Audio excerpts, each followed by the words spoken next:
आइए बच्चों, आज हम क्षितिज भाग 1 हिंदी की पाठ्य पुस्तक के काव्य खंड या पद्य खंड भी कह सकते हैं, इसका पाठ 1 और हमारी पुस्तक का पाठ 9 साखियाँ एवं सबद ये करेंगे।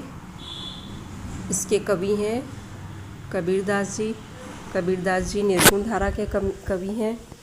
भक्ति धारा की 2 शाखाएं हैं, सगुण और निर्गुण। कबीरदास जी के बारे में हम थोड़ा सा कुछ जान लेते हैं। कबीरदास जी का जन्म 1398 में काशी में हुआ और मृत्यु 1518 में हुई। कबीरदास जी ने विधिवत शिक्षा नहीं लिए, परंतु सत्संग, पर्यटन मतलब घूमना फिरना और अनुभव से उन्होंने ज्ञान प्राप्त किया है। भक्तिकालीन निर्गुण संत परंपरा के प्रमुख कवि कबीरदास जी की रचनाएं मुख्यतः कबीर ग्रंथावली है, किंतु कबीर पंथ में उनकी रचनाओं को सिर्फ बीजक ही प्रमाणिक माना जाता है। कुछ रचनाएं गुरु ग्रंथ साहिब में भी संकलित हैं। कबीर अत्यंत उदार, निर्भय तथा सद्गृहस्थ संत थे। सद्गृहस्थ मतलब गृहस्थ थे, मतलब उन्होंने शादी की थी। राम और रहीम की एकता में विश्वास रखने वाले कबीर ने ईश्वर के नाम पर चलने वाले हर तरह के पाखंड, भेदभाव, कर्मकांड का खंडन किया। उन्होंने अपने काव्य में धार्मिक और सामाजिक भेदभाव से मुक्त मनुष्य की कल्पना की। ईश्वर प्रेम, ज्ञान, वैराग्य, गुरु की भक्ति, सत्संग, साधु की महिमा के साथ आत्मबोध और जगत बोध की अभिव्यक्ति उनके काव्य में हुई। कबीर की भाषा की सहजता उनके काव्यात्मकता की शक्ति है। जन भाषा के निकट होने के कारण उनकी काव्य भाषा में दार्शनिक चिंतन को सरल ढंग से व्यक्त करने की ताकत है। यहाँ संकलित साखियों में प्रेम का महत्व, संत के लक्षण, ज्ञान की महिमा, बाह्य आडंबरों का विरोध आदि भावों का उल्लेख है। पहले सबद में बाह्य आडंबरों का विरोध एवं अपने भीतर ही ईश्वर की व्याप्ति का संकेत है, तो दूसरे सबद में ज्ञान की आंधी के रूपक के सहारे ज्ञान के महत्व का वर्णन है। कबीरदास जी कहते हैं कि ज्ञान की सहायता से मनुष्य अपनी दुर्बलताओं से मुक्त हो सकता है, मतलब अपनी कमियों से छूट सकता है। अब हम पढ़ेंगे साखियाँ और उसके पहले हम शब्दार्थ कर लेते हैं। सुभर अच्छी तरह भरा हुआ, केली क्रीड़ा, मुकुताफल मोती, दुलीचा कालीन या छोटा आसन, स्वान कुत्ता, झक मारना, मजबूर होना या वक्त बर्बाद करना, पखा पखी, पक्ष विपक्ष, कारणे कारण, सुजान चतुर ज्ञानी, निकटी निकट नज़दीक, काबा मुसलमानों का पवित्र तीर्थ स्थल, मोट चून मोटा आटा, जन्मिया जन्म लेकर, सुरा शराब, टाटी टट्टी, पर्दे के लिए लगाए हुए बांस आदि की फट्टियों का पल्ला, थुनी स्तंभ या टेके, बलिंडा छप्पर की मजबूत मोटी लकड़ी, छानी छप्पर, भांडा फूटा भेद खुला, निरचू थोड़ा भी, चूवे चूता है रिश्ता है, बूठा बरसा, खीना क्षीण हुआ। शब्दार्थ हो गए पूर्ण। अब हम करेंगे साखियाँ। मान सरोवर सुभर जल, हंसा केली कराही, मुक्ता फल मुक्ता चुगे, अब उड़ी अनत न जाही। अर्थात हमारा जो हृदय है मानसरोवर रूपी वह अच्छे जल से भरा हुआ है, अर्थात ज्ञान से भरा हुआ है, ज्ञान रूपी जल से भरा हुआ है।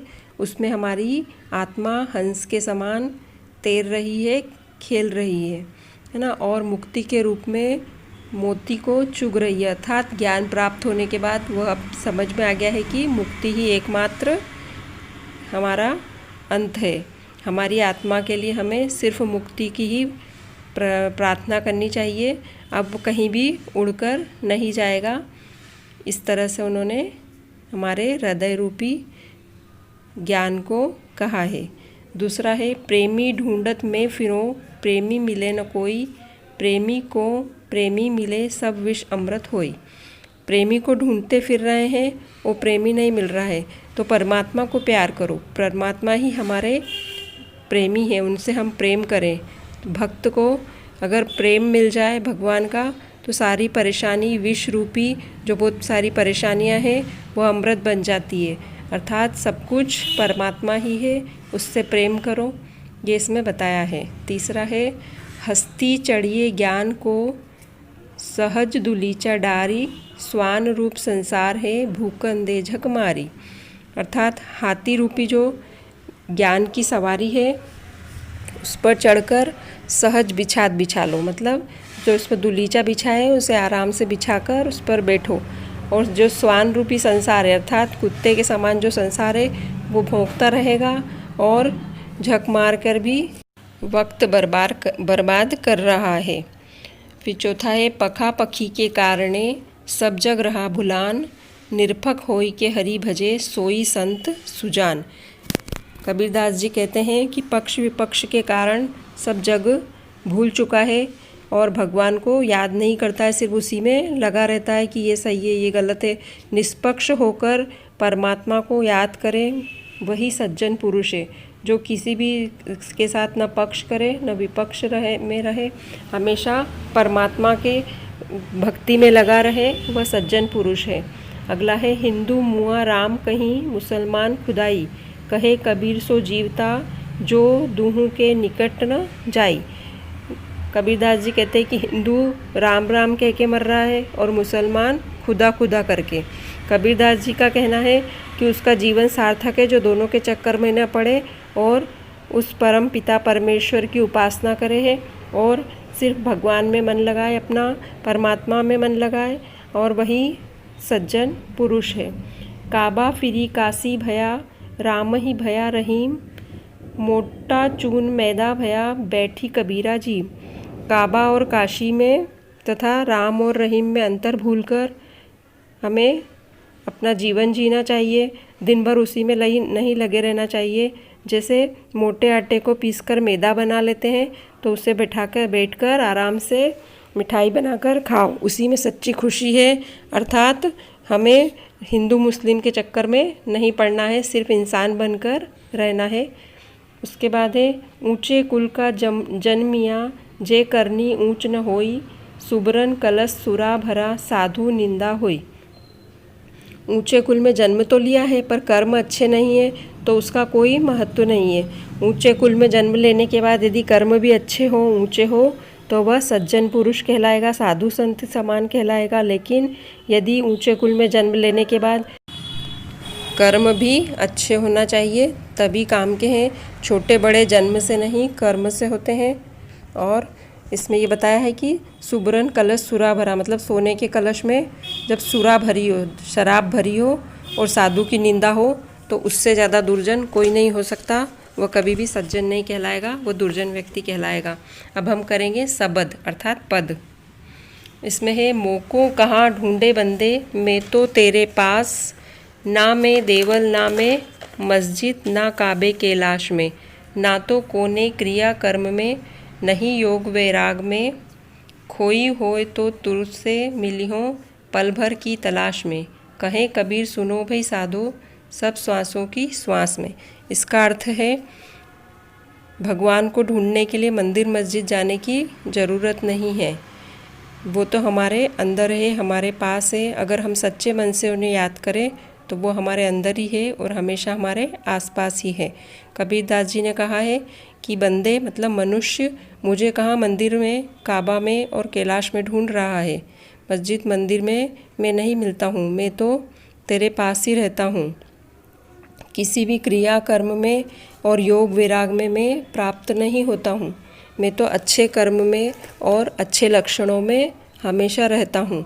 अगर तुम सच्चे मन से मुझे ढूंढ रहे हो तो पल भर की तलाश में ही ढूंढ सकते हो, नहीं तो मैं कभी दिखाई नहीं दूंगा। कबीरदास जी कहते हैं कि मैं तो तुम्हारी सांसों में रहता हूँ, मैं तुम्हारे सांसों में निवास करता हूँ, तुम उसे कहीं कहीं मंदिर में और मस्जिद में ढूंढने जा रहे हो, इससे मैं कभी नहीं मिलूँगा।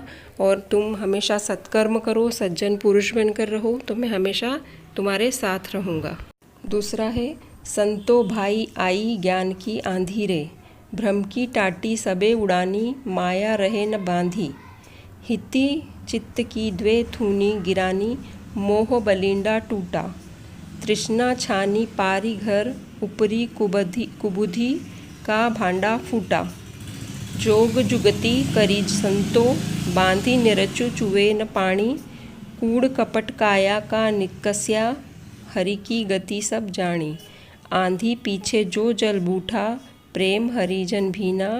कहे कबीर भान के प्रगटे, उदित भया तन खीना। इसका जब हम अर्थ निकालेंगे तो इस प्रकार है कि अज्ञानता के इस घेरे में ज्ञान रूपी प्रकाश आने से ही कोई बदलाव हो सकता है।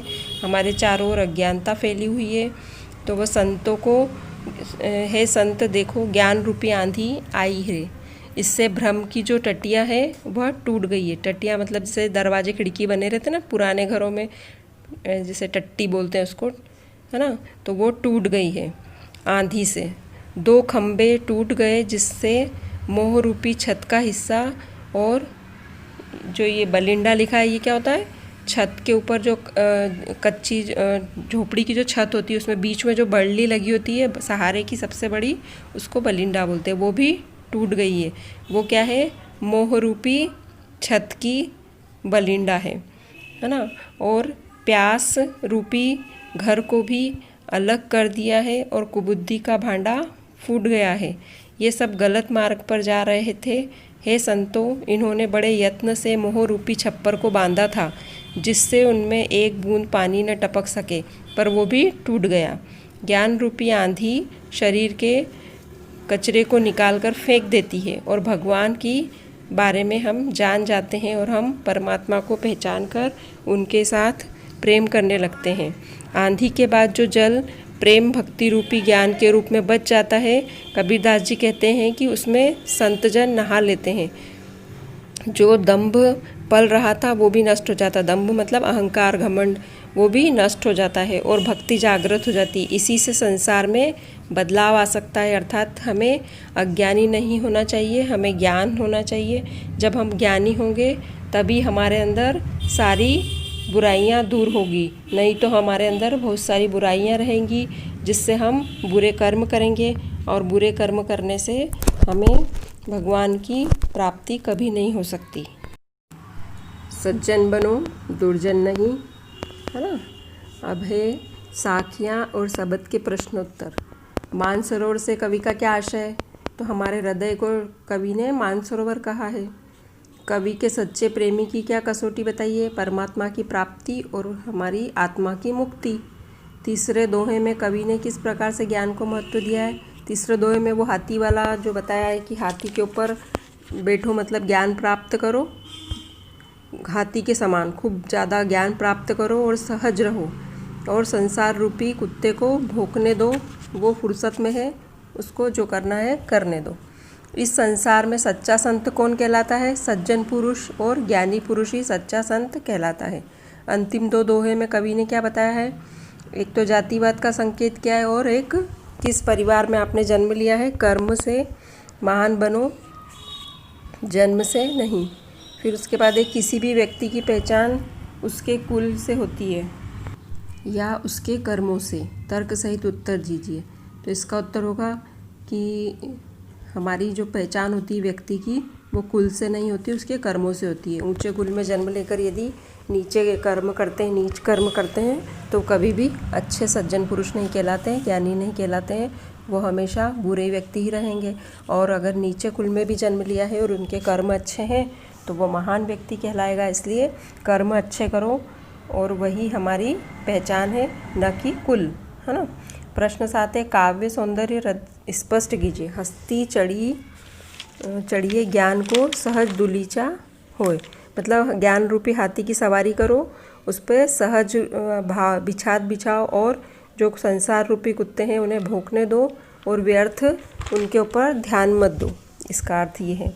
फिर प्रश्न शब्द के 8वां, मनुष्य ईश्वर को कहाँ ढूंढता फिर रहा है। मनुष्य ईश्वर को मंदिर मस्जिद और काबा कैलाश में ढूंढता फिरता है। फिर 9वां है, कबीर ने ईश्वर प्राप्ति के लिए किन प्रचलित विश्वासों का खंडन किया है। कबीर ने ईश्वर प्राप्ति के लिए बताया है कि वो हमारे अंदर है, हमारे पास है, न कि मंदिर मस्जिद और काबा कैलाश में है। मंदिर का और मस्जिद का और पूजा पाठ का और योग ध्यान का सभी का खंडन किया है। कबीर ने ईश्वर को सब सांसों की सांस क्यों बताया है, क्योंकि परमात्मा हमारी सांसों में है, वह हमारी आत्मा है, इसलिए उन्हें श्वासों का श्वास बताया है। कबीर ने ज्ञान के आगमन की तुलना सामान्य हवा से न कर आंधी से क्यों की है? क्योंकि जो सामान्य ज्ञान है वह ज्ञान रूपी आंधी हमारे शरीर से कचरे को निकाल कर फेंक देती है और हरि भगवान से मिला देती है। प्रश्न 12वां, ज्ञान की आंधी का भक्त के जीवन पर क्या प्रभाव पड़ता है? वह ज्ञानी पुरुष हो जाता है, सज्जन हो जाता है और परमात्मा से उसे प्रेम हो जाता है। भाव स्पष्ट कीजिए। हिति चित्त की दे थूनी, गिरानी मोह बिलिंडा टूटा।